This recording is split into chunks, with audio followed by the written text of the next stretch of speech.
In today's podcast, I'll look at the ballad known as the Maid Freed from the Gallows, which is also usually known as the Prickly Bush. I will look at the known background, printing history, and sing some tunes used for the ballad and finish on a full performance. Oh, hangman, stand here for a while, for I seem to see my dear old father, he's coming over yonder stile. Oh, father, has he got any gold or silver to set me free, for to keep my body from the clay cold ground, and me neck from the high gallows tree? Oh no, I've got no gold, nor silver to set thee free, for to keep thy body from the clay cold ground, nor the neck from the high gallows tree.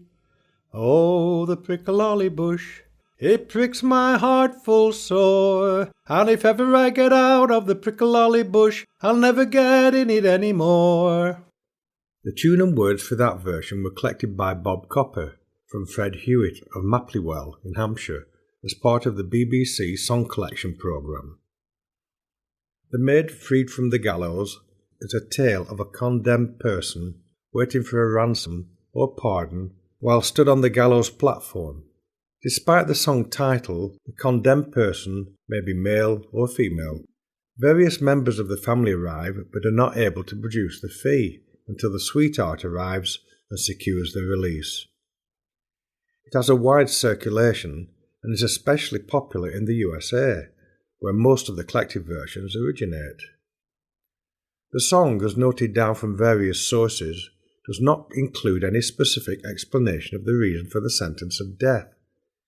In most versions, the family relatives give no help nor show any pity for the condemned person. I have come to see you hanging on the gallows tree. The earliest noted version of this ballad was in the 1770s in a manuscript held by William Percy, but no tune was noted. The earliest versions with a tune were collected in Britain in the late 1900s, and the tunes all follow a similar basic melody line. Many have a recurring chorus. "O hangman, hold thy hand," he cried, "O hold thy hand a while, for I can see my own dear mother coming over yonder stile. O mother, have you brought me gold, or will you set me free, or be you come to see me hung all on the high gallows tree? No, I've not brought thee gold, and I will not set thee free, but I am come to see thee hung all on the high gallows tree. Oh, the prickly bush, it pricked my heart full sore. If ever I get out of the prickly bush, I'll never get in it any more." The tune and words for that version come from Buckinghamshire and were printed in 1893 in English County Songs, edited by Lucy Broadwood and Fuller Maitland. The bulk of the versions of the song were collected in North America, and it's probable that the early collected American versions were based on songs taken over by early immigrants and may predate those collected in Britain, where the song was fading from the repertoires of the singers in the late 19th century. There has been some debate regarding the origin of the song. Professor James Child, in the collection The Popular Ballads of England and Scotland, shows that the theme within the ballad of a person condemned to die and hoping someone will rescue them was widespread throughout Europe in folk tales and songs, and has a very ancient history reaching back to Greek mythology. The title Maid Freed from the Gallows seems to have been invented by Child as a generic title for the group of songs in this series of ballads.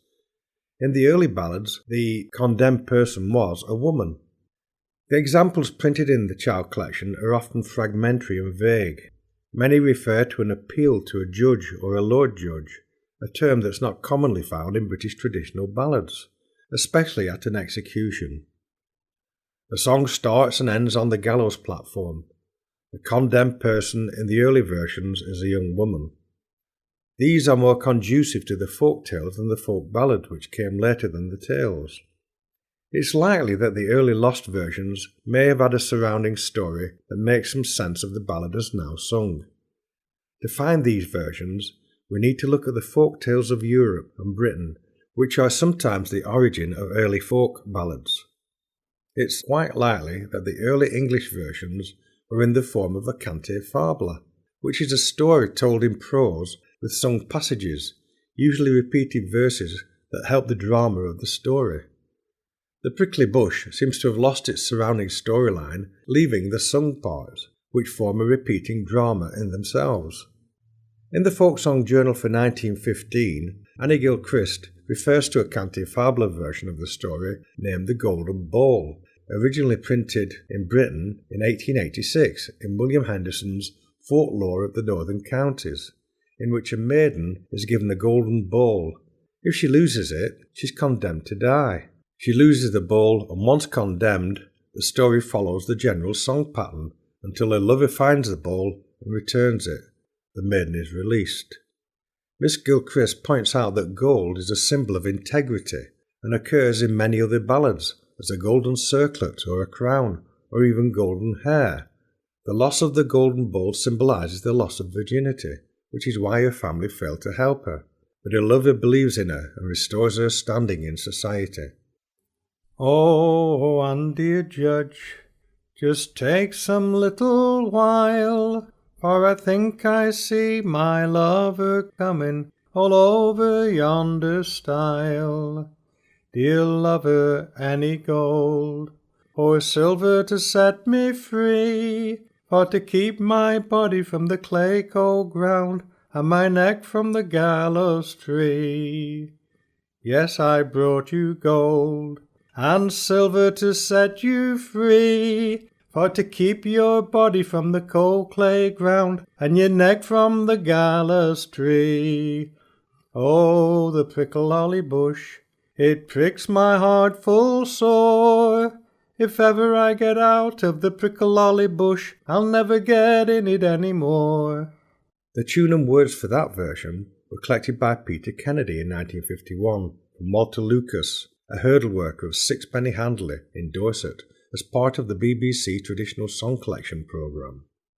Miss Gilchrist also tells of seeing a young girl in Churchtown near Southport who enacted a little community folk play based on the story of the Golden Bowl.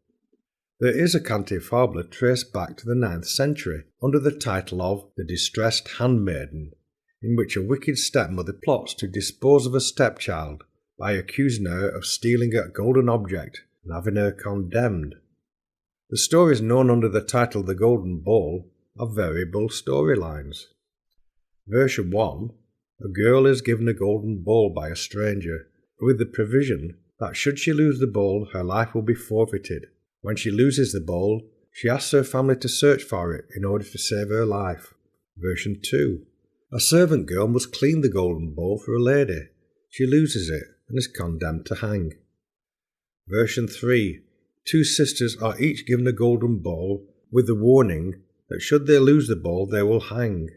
One of the sisters throws a bowl in the air and it flies over the hedge and rolls away and cannot be found. A version of the folk tale The Golden Bowl was printed in the fascinating collection Folk Tales from Britain, edited by Catherine M. Briggs. Reference to the Golden Bowl theme is found in some early British and American versions of the ballad. In some versions of the folk tales, the missing object is a golden key. Lucy Broadwood, writing as an addition to Miss Gilchrist's article, agreed with her conclusion, but added that the song may have been brought into Britain and America in the late Tudor times by immigrant workers from Europe. The song is intriguing, and it would quickly catch on at an adult and at children's play levels. It would explain the unusual terminology and the ballad location. The song's appeal is shown by its popularity in Britain and North America. The language of the ballad has changed over the years so that it fits into local understanding. In the later version, it is the hangman who is asked to slack the rope. The ballad often adapts local colour or language to appeal to local singers and audience. I'm sure that there will have been studies of the American versions and origins, and if you're interested in this ballad, it would make an interesting research. So there we have it, an extremely popular ballad with no defined narrative. Some of the more modern versions have included this ballad form within a story structure line that helps to give the ballad some substance. To my mind, the best of these is The Streets of Derry, or Derry Jail, as sung by Sarah Makem of Ulster in Ireland. Oh, it's after morning, there comes an evening, and after evening another day. And after a false love there comes a true one. It's hard to hold them that will not stay. As he went walking through the streets of Derry, I'm sure he marched up right manfully. He was more like a commanding officer than a man to die on the gallows tree.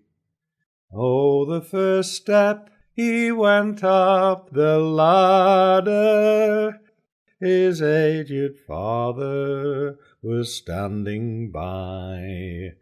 Come here, my old aged father, and speak one word to me before I die. The very next step he went up the ladder, his aged mother was standing by. Come here, my old aged mother, and speak one word to me before I die. The very next step he went up the ladder, his blooming colour began to pale. With heavy sighs and with dismal cries, is there no releasement from Derry Jail?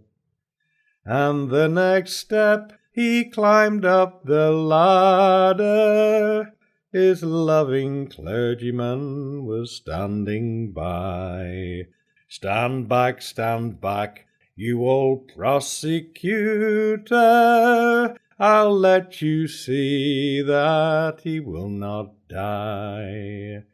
I'll let you see that you dare not hang him till his confession unto me is done. And after that, well, you dare not hang him till within 10 minutes of the setting sun. What keeps my love, she's so long a-coming? Oh, what detains her so long from me? Or does she think it a shame or scandal to see me die on the gallows tree? He looked around and he saw her coming, and she rode swifter than the wind. Come down off that weary gallows, I bear a pardon all from the Queen. Come down off that weary gallows, I bear a pardon all from the Queen. I let them see that they will not hang you, and I'll crown my William with a bunch of green.